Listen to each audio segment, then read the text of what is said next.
Hello my dear students and welcome back. आज की class हम कंटिन्यू करेंगे अपना subject fund financial markets and institutions. इसके अंदर हम पिछले वीडियो में स्टार्ट किए थे कैपिटल मार्केट। कैपिटल मार्केट के अंदर हम पढ़े थे कि कैपिटल मार्केट जो है वो लॉन्ग टर्म के लिए होता है, debt is basically more than 1 year, right. अब हम आज की क्लास में पढ़ेंगे इसके अंदर कौन कौन से ऑर्गेनाइजेशन है, क्या क्या कंपोनेंट है कैपिटल मार्केट का, और कौन कौन से इंस्ट्रूमेंट्स हैं कैपिटल मार्केट के अंदर। एक बात हमेशा याद रखना, कैपिटल मार्केट हमेशा लॉन्ग टर्म सिक्योरिटीज के लिए होता है, और जो मनी मार्केट हम पढ़े थे ऑलरेडी पिछले वीडियोस के अंदर, वो जो होता है वो शॉर्ट टर्म सिक्योरिटीज के लिए है, right.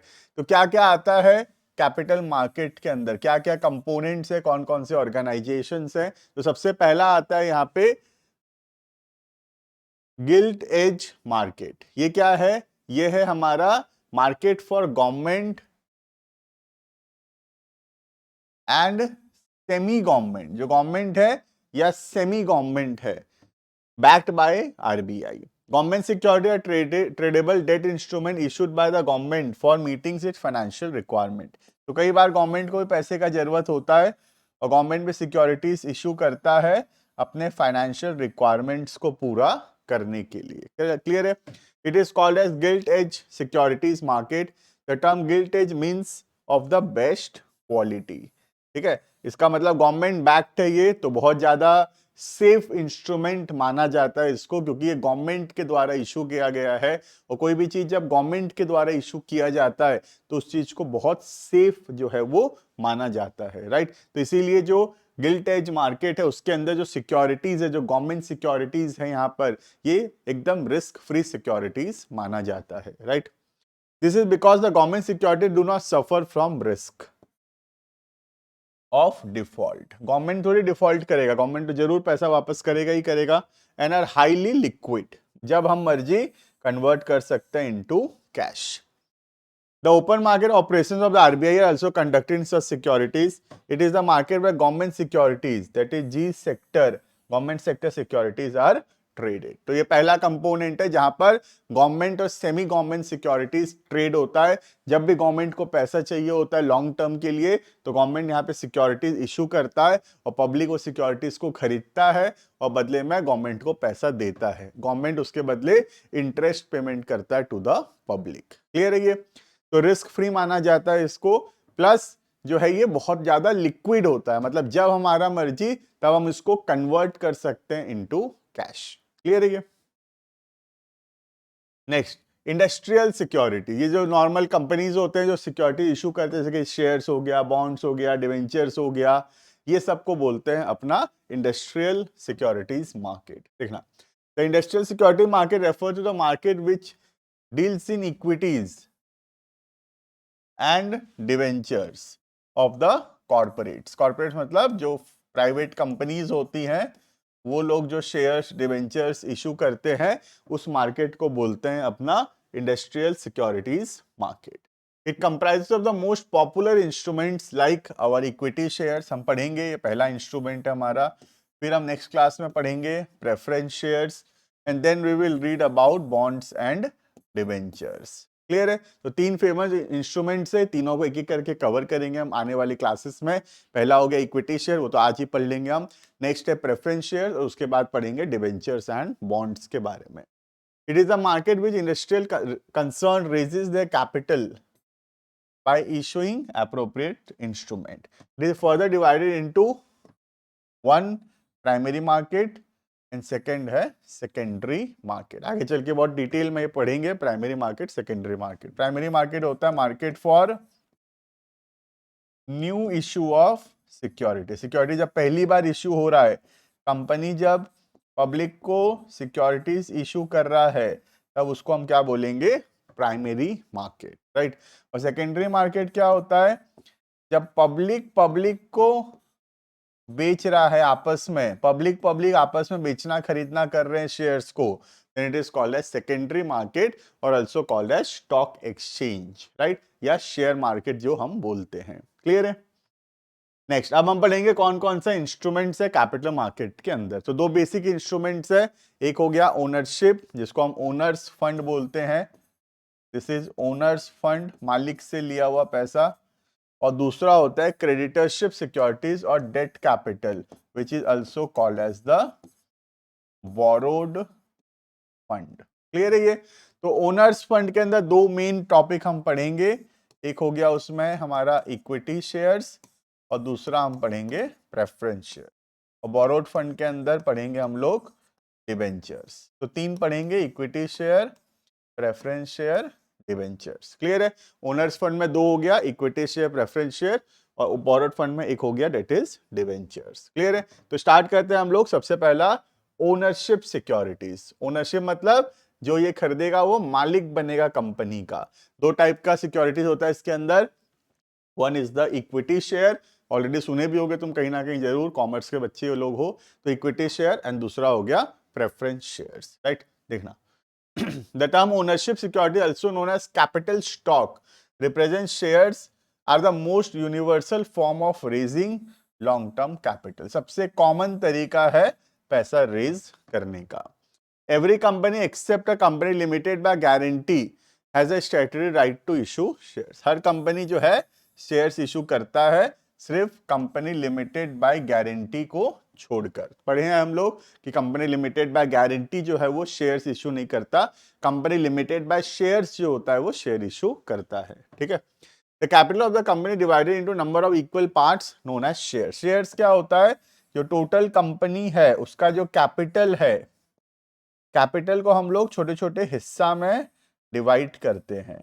We divide the capital into small small parts. each part is called as a share. हर पार्ट को क्या बोलते हैं? शेयर बोलते हैं। तो what is a share? Share is a part of the capital of the company. Capital का एक हिस्सा है शेयर। जो टोटल कैपिटल है कंपनी का उसका एक हिस्सा को हम क्या बोलेंगे? शेयर्स। क्लियर है ये? Next, kinds of ownership security. दो टाइप का सिक्योरिटीज है, जैसे कि मैं पहले ही बताया कि एक हो गया प्रेफरेंस शेयर्स और दूसरा हो गया इक्विटी शेयर्स। क्लियर है? तो एक कंपनी दो टाइप का शेयर इशू कर सकता है, one is the equity share and other is the preference share. आज के क्लास में हम पढ़ेंगे इक्विटी शेयर्स के बारे में। ठीक है? और जो नेक्स्ट वीडियो होगा उसके अंदर हम पढ़ेंगे प्रेफरेंस शेयर्स के बारे में। राइट, तो स्टार्ट करते हैं। पहला है इक्विटी शेयर्स। इक्विटी शेयर जो होते हैं वो रियल ओनर होते हैं कंपनी के, वो कंपनी में पैसा लगाए हैं। It is also called as ordinary shares और also called as common shares. The holder of this shares are the real owner. ये सही के मालिक हैं कंपनी के। ये लोग पैसा लगाए हैं, कंपनी के day to day decision making में ये लोग पार्टिसिपेट करते हैं, इनके पास वोटिंग राइट्स होता है। और सबको डिविडेंड देने के बाद, सबको पैसा देने के बाद, प्रेफरेंस शेयर को डिविडेंड देने के बाद जो पैसा बचता है वो मिलता है to the equity share holders. Right, तो कंपनी जब पैसा कमाता है पहले तो बाहर वालों को पैसा देगा, आउटसाइडर्स को अपना इंटरेस्ट देगा और क्रेडिटर्स को पैसा देगा। बाहर वालों को पेमेंट करने के बाद जो पैसा बचता है उससे कंपनी पहले प्रेफरेंस शेयर्स को डिविडेंड देगा। एक फिक्स्ड रेट में जो भी डिसाइड हुआ होगा, एक फिक्स परसेंट, उतना परसेंट डिविडेंड जो है वो प्रेफरेंस शेयर्स को देगा। और after paying the preference shares जो पैसा बचेगा वो सारा का सारा पैसा किसको मिलेगा? To the equity share holders. Right, they are the real owners of the company, they have the control over the company. Control का मतलब होता है वोटिंग राइट्स होना। कोई भी डिसीजन मेकिंग में इनके पास क्या होता है? वोटिंग राइट्स होता है। प्रेफरेंस शेयर होल्डर के पास वोटिंग राइट्स नहीं होता। कंपनी का जो मीटिंग्स होता है उसमें प्रेफरेंस शेयर वोट नहीं डाल सकते, प्रेफरेंस शेयर अपना ओपिनियन नहीं रख सकते। लेकिन जो इक्विटी शेयर होल्डर्स होते हैं वो सही ओनर होते हैं, रियल ओनर होते हैं कंपनी के, and they have the control over the company, they have the voting rights of the company। Company का जो voting rights है that is in the hands of the equity shareholders। right, देखना, equity shareholders are paid dividend after paying the preference share। बताया मैं जैसे कि company पहले preference share holders को डिविडेंड देगा फिक्स परसेंट, उसके बाद देगा इक्विटी शेयर होल्डर्स को। The rate of dividend on this share depends upon the profit। Obvious बात है, मालिक को कितना डिविडेंड मिलेगा वो तो डिपेंड करता है कितना प्रॉफिट हुआ। अगर ज्यादा प्रॉफिट हुआ तो ज्यादा डिविडेंड मिलेगा और अगर कम प्रॉफिट हुआ तो डिविडेंड भी कम मिलेगा, right. They may be paid a higher rate of dividend और मे नॉट गेट एनीथिंग, बहुत ज्यादा भी मिल सकता है या ऐसा भी हो सकता है ना मिले, इसलिए बहुत रिस्की है ये, क्योंकि हो सकता है पैसा ना भी मिले, डिविडेंड ना भी मिले, कंपनी को लॉस हो गया तो कंपनी इक्विटी शेयर होल्डर्स को डिविडेंड नहीं देगा। लेकिन अगर कंपनी को बहुत प्रॉफिट हुआ तो इक्विटी शेयर होल्डर्स को बहुत ज्यादा डिविडेंड मिलेगा, राइट। तो इसीलिए इक्विटी शेयर को बहुत रिस्की माना जाता है, बिकॉज यहां पे डिविडेंड मिल भी सकता है, नहीं भी मिल सकता है, it depends on the profitability of the company, right. This share holders take more risk, इनका रिस्क ज्यादा है as compare to the preference share holder, क्योंकि देखो प्रेफरेंस को डिविडेंड मिलेगा लेकिन प्रॉफिट होगा तभी मिलेगा, है ना। तो रिस्क तो इनका भी है, जब प्रॉफिट होगा तभी डिविडेंड मिलेगा, तो रिस्क तो प्रेफरेंस शेयर्स में भी रिस्क तो है, क्योंकि अगर लॉस हो गया तो डिविडेंड मिलेगा ही नहीं प्रेफरेंस को भी, तो रिस्क तो है लेकिन थोड़ा कम रिस्क है। कैसे? क्योंकि पहले डिविडेंड मिलेगा प्रेफरेंस शेयर होल्डर्स को और बाद में डिविडेंड मिलेगा इक्विटी शेयर होल्डर्स को, राइट। जैसे लाइन है ना, लाइन में प्रेफरेंस शेयर होल्डर्स पहले हैं और इक्विटी शेयर होल्डर उसके बाद में है, राइट। तो अगर पहले लाइन में लगोगे तो क्या फायदा है, तुमको पहले प्रसाद मिलेगा, है ना, और अगर प्रसाद खत्म हो गया तो पीछे वालों को नहीं मिलेगा, राइट। तो इक्विटी शेयर होल्डर लास्ट में खड़े हैं लाइन में और प्रेफरेंस शेयर होल्डर्स जो है लाइन में इक्विटी से पहले हैं, राइट। तो रिस्क तो दोनों पे है, प्रसाद तो खत्म हो सकता है, दोनों को ना मिले ऐसा भी हो सकता है, रिस्क तो है, लेकिन इक्विटी शेयर के कंपैरिजन में प्रेफरेंस में रिस्क थोड़ा कम है, क्लियर है। Equity capital is paid after meeting all the claims including debt of the preference share, तो हम पढ़ लिए कि सबको पैसा देने के बाद जो बचेगा वो इक्विटी को मिलेगा। दे टेक रिस्क, बहुत हाई रिस्क लेते हैं, किस बात का? डिविडेंड भी लास्ट में मिलता है इनको, है ना, डिविडेंड भी आखिरी में मिलेगा इनको, और जब कंपनी बंद हो रहा होगा इनको इनका पैसा भी लास्ट में मिलेगा। सबको पैसा देने के बाद अगर कंपनी में पैसा बचेगा तो कंपनी पैसा देगा to the equity share holders, right. Equity share capital can not be redeem during the life time of the company, company अपने लाइफ टाइम में इक्विटी शेयर होल्डर्स को पैसा रिटर्न नहीं करता, क्लियर है। कब पैसा वापस होगा? Only in the event of winding up, जब कंपनी बंद हो रहा होगा तभी कंपनी अपने इक्विटी शेयर होल्डर्स को पैसा वापस करेगा। During the life time of the company, company जब चल रहा है उस समय कंपनी जो है अपने इक्विटी शेयर होल्डर्स को पैसा रिटर्न नहीं करेगा, राइट। तो बहुत ज्यादा रिस्क है, देखो इक्विटी बनने में बहुत ज्यादा रिस्क है, क्योंकि डिविडेंड भी लास्ट में मिल रहा है, repayment of capital life time में होता नहीं है, और जब कंपनी बंद भी होता है तो पैसा वापस मिलता है सबको पैसा देने के बाद, क्लियर है। नेक्स्ट नेक्स्ट हम पढ़ेंगे what are the characteristics of equity shares, ठीक ना। सबसे पहला पहला कैरेक्टरिस्टिक्स है यहाँ पे मैच्योरिटी, ठीक है, एक एक करके पढ़ेंगे। पहला है maturity. Equity shares provide permanent capital to the company and can not be redeem during the life time of the company, तो ये परमानेंट कैपिटल है और कंपनी लाइफ टाइम में इसको रिटर्न नहीं करता। कब वापस करता है? In the event of winding up. Under the companies act earlier 1956, now 2013, ठीक है, a company can not purchase its own shares, company अपना शेयर जो है रिटर्न नहीं ले सकता। मतलब आज अगर हम इक्विटी शेयर इशू किए और पैसा लिए हैं तो हम life time of the company में ये पैसा रिटर्न नहीं कर सकते, मतलब हम बाद में इक्विटी शेयर होल्डर को पैसा रिटर्न नहीं कर सकते जब तक कंपनी चल रहा है। जब कंपनी बंद हो जाएगा उस दिन बाकी सबको पैसा देने के बाद अगर पैसा बचेगा तो हम देंगे to the equity share holders, right. Equity share holder can demand refund of the capital only at the event of liquidation, जब इनका पैसा कब वापस मिलेगा? जब कंपनी बंद होगा तभी। Even at the time of liquidation, equity shareholder is paid back after meeting all other prior claims, including that of preference shareholder. और पैसा वापस भी कब मिलेगा? वाइंडिंग अप में मिलेगा, जब कंपनी बंद हो रहा होगा तब पैसा वापस मिलेगा, वो भी सबको पैसा देने के बाद, including the preference share holder, right. तो प्रेफरेंस शेयर होल्डर को भी पैसा देने के बाद अगर पैसा बचेगा तो मिलेगा to the equity share holders, right.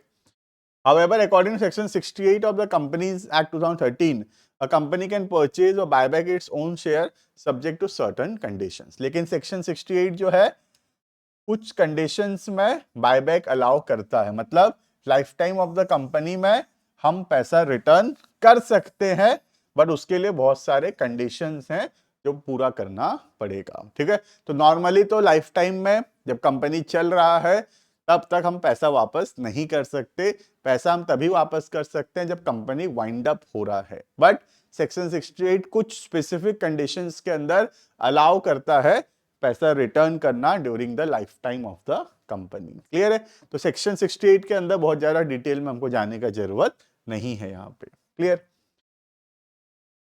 Claim या राइट टू इनकम, तो यहाँ पे तो सबको पैसा देने के बाद जो बचेगा वो किसको मिलेगा? To the equity share holders, right.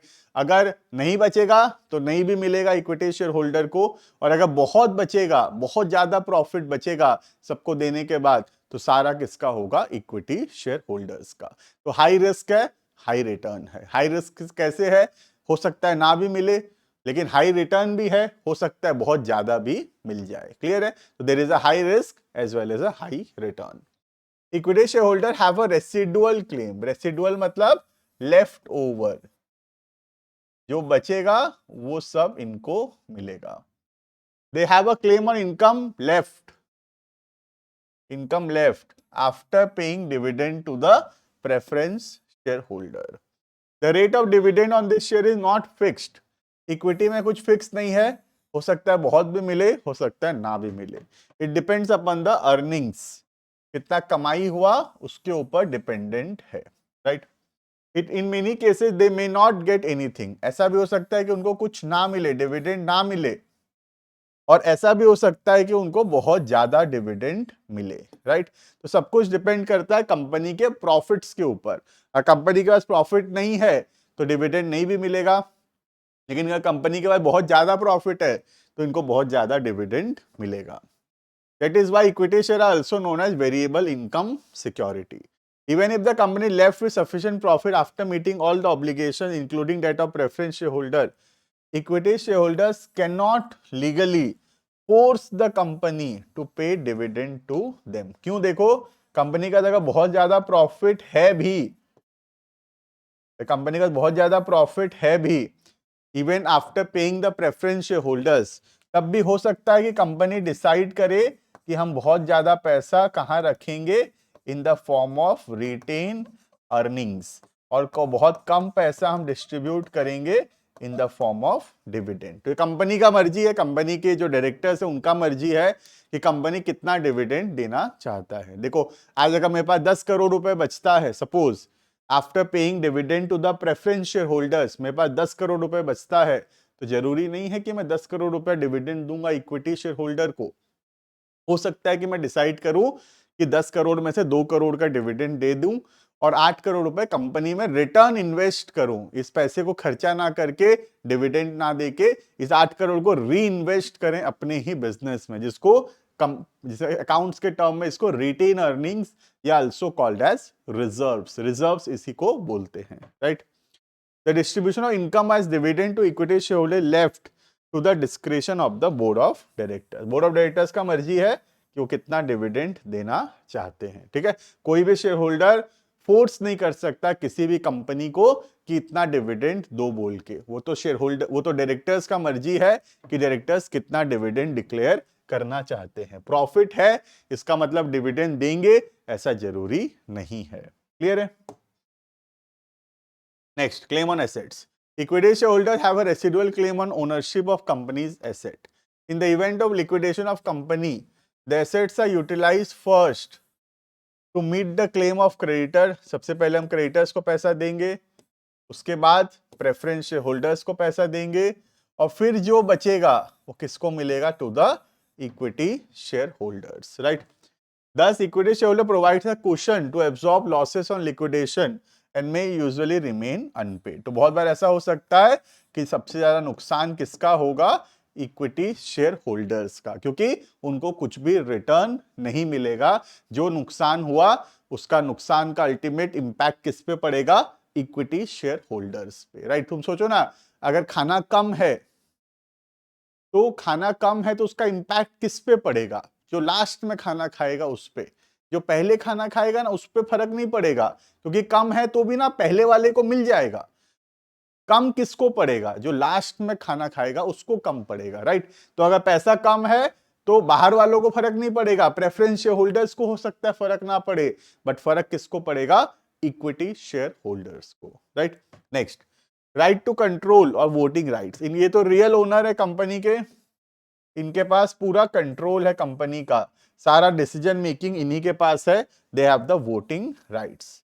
तो इक्विटी शेयर होल्डर्स को वोटिंग राइट्स मिलता है, जो कि प्रेफरेंस शेयर होल्डर्स को नहीं मिलता।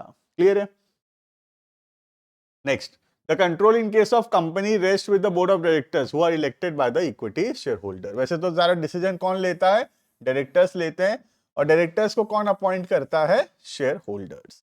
Director appointed in the AGM by majority votes. Each equity carries one vote. Her person के पास एक वोट होता है। And the shareholder votes equal to the number of equity shares held by him. सोच लो, मेरे पास अगर 10 शेयर है तो मेरा वोट 10 हुआ। किसी के पास अगर सोच लो 500 शेयर है तो उसके पास 500 वोट हुआ। मतलब 1 पर्सन 1 वोट नहीं है, 1 शेयर 1 वोट है। क्लियर है। Hence, equity shareholder exercise an indirect control over the working of the company. तो कहीं ना कहीं इक्विटी शेयर होल्डर का इनडायरेक्ट कंट्रोल है, क्योंकि देखो कंट्रोल कौन कर रहा है, बोर्ड ऑफ डायरेक्टर्स, और बोर्ड ऑफ डायरेक्टर्स को कौन अपॉइंट कर रहा है, शेयर होल्डर। तो कहीं ना कहीं इनडायरेक्टली शेयर होल्डर ही तो कंट्रोल कर रहे हैं कंपनी को, right. But often such indirect control is weak and ineffective because indifference of most of the share holder in casting there votes. तो कई बार कंट्रोल है, इनडायरेक्ट कंट्रोल है, बट ये कंट्रोल बहुत वीक है, right.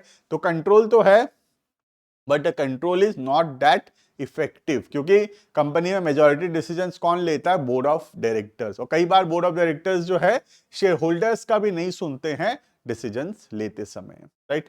Next, pre-emptive rights. Pre-emptive rights क्या होता है देखना। प्रीएम्प्टिव राइट्स का मतलब होता है कि जब भी कंपनी नया शेयर इशू करेगा, कंपनी पहले किसको शेयर ऑफर करेगा, अपने एग्जिस्टिंग शेयर होल्डर्स को। और अगर एग्जिस्टिंग शेयर होल्डर्स शेयर्स लेना चाहते हैं तो कंपनी पहले उन्हीं को शेयर अलॉट करेगा।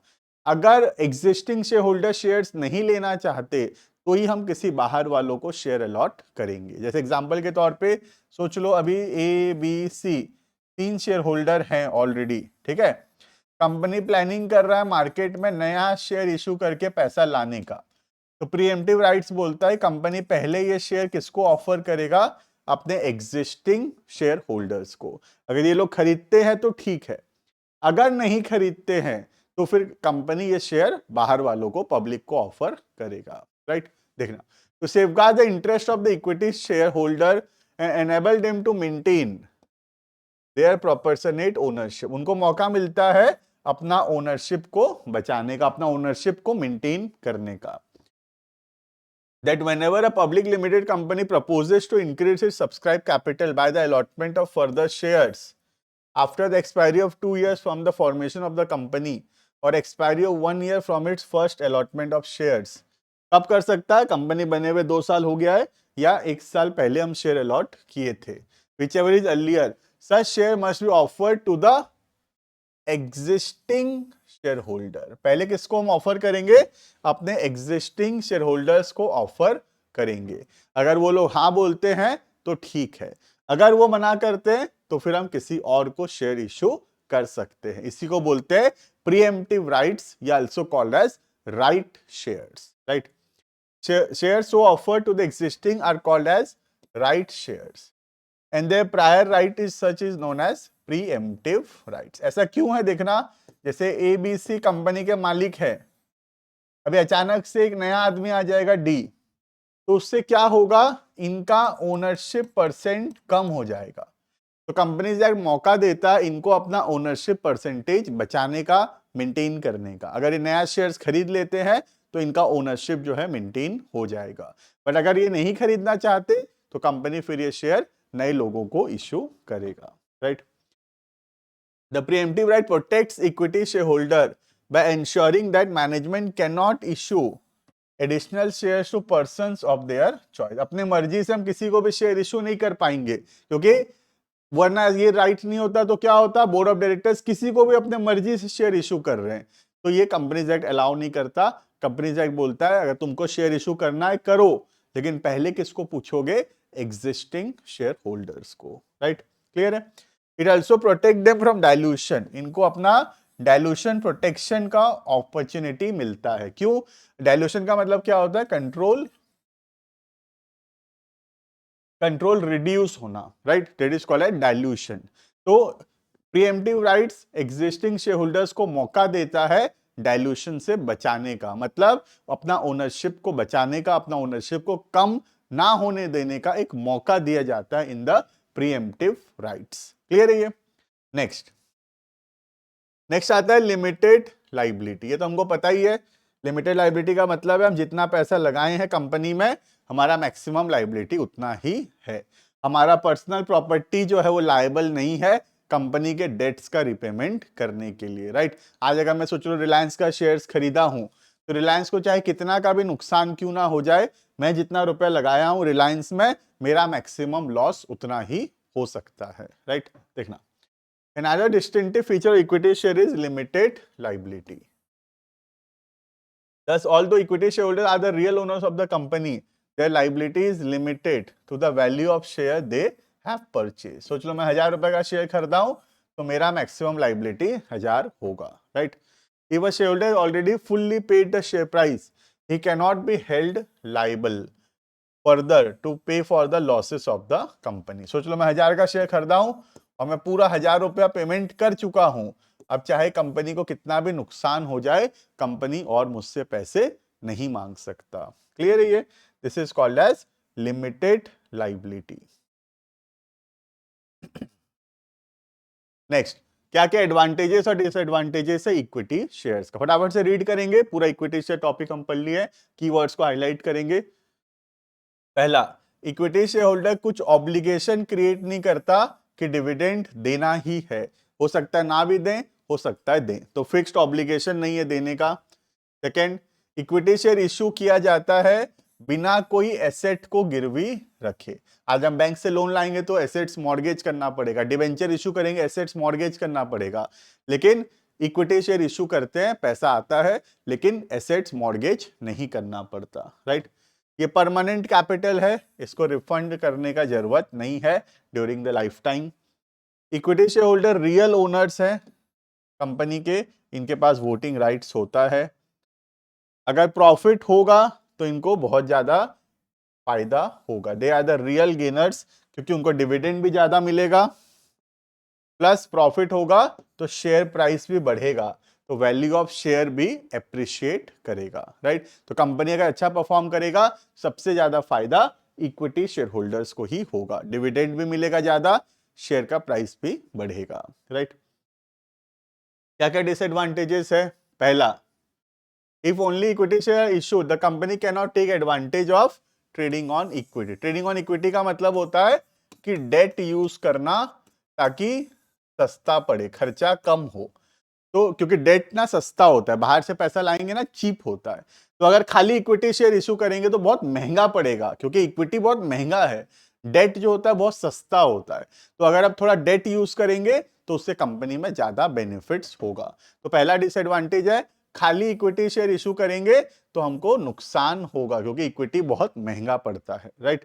देखना, as equity capital can not be redeem, there is danger of over capitalization. पैसा वापस नहीं करना है तो कई बार ऐसा हो सकता है कि मनी खाली पड़ा है, आइडल पड़ा है, लेकिन हम उसको वापस नहीं कर पा रहे, तो ओवर कैपिटलाइजेशन, ज्यादा कैपिटल हो गया, इसका रिस्क है। बिकॉज अभी हमारे पास पैसा सरप्लस है, हम चाहें तो वापस कर सकते हैं, लेकिन इक्विटी शेयर वापस करना नहीं है, रिटर्न हो नहीं सकता, तो खाली पड़ा है पैसा लेकिन रिटर्न नहीं कर पा रहे, तो नुकसान है ये तो, right. Next, Equity shareholder can put obstacles in management by manipulating and organizing themselves.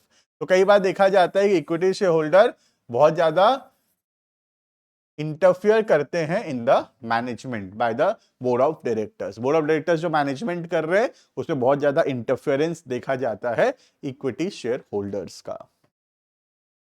During prosperous period higher dividend have to be paid. अगर बहुत ज्यादा प्रॉफिट हो रहा है तो बहुत ज्यादा डिविडेंड देना पड़ेगा, राइट. तो कंपनी को नुकसान लग रहा है, अगर बहुत ज्यादा प्रॉफिट हो रहा है तो बहुत ज्यादा डिविडेंड देना पड़ रहा है, right. Next, investor who desire to invest in safe securities with a fixed income has no attraction on this shares. जो लोग थोड़ा सेफ इन्वेस्ट करना चाहते हैं, जो फिक्स्ड इनकम चाहते हैं, उनके लिए इक्विटी शेयर्स नहीं है. आज अगर मुझे फिक्स्ड इनकम चाहिए, मैं ज्यादा रिस्क नहीं लेना चाहता, तो फिर मैं इक्विटी शेयर में पैसा नहीं लगाऊंगा. मैं डिबेंचर्स खरीदूंगा, बॉन्ड्स खरीदूंगा, क्योंकि वो थोड़ा चीप होगा. लेकिन अगर मैं रिस्क लेना चाहता हूं तो ही मैं इक्विटी शेयर में पैसा लगाऊंगा, बिकॉज ये बहुत ज्यादा रिस्की है. क्लियर है.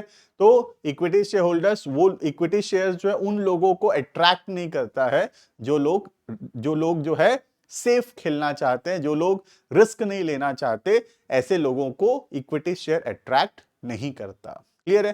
तो this is all about the first instrument, that is equity shares. Clear है. तो होप करता हूं इक्विटी शेयर समझ में आया होगा. नेक्स्ट वीडियो के अंदर हम स्टार्ट करेंगे अपना next instrument, that is the preference shares. Clear है. तो अभी के लिए इतना. Thank you and bye bye.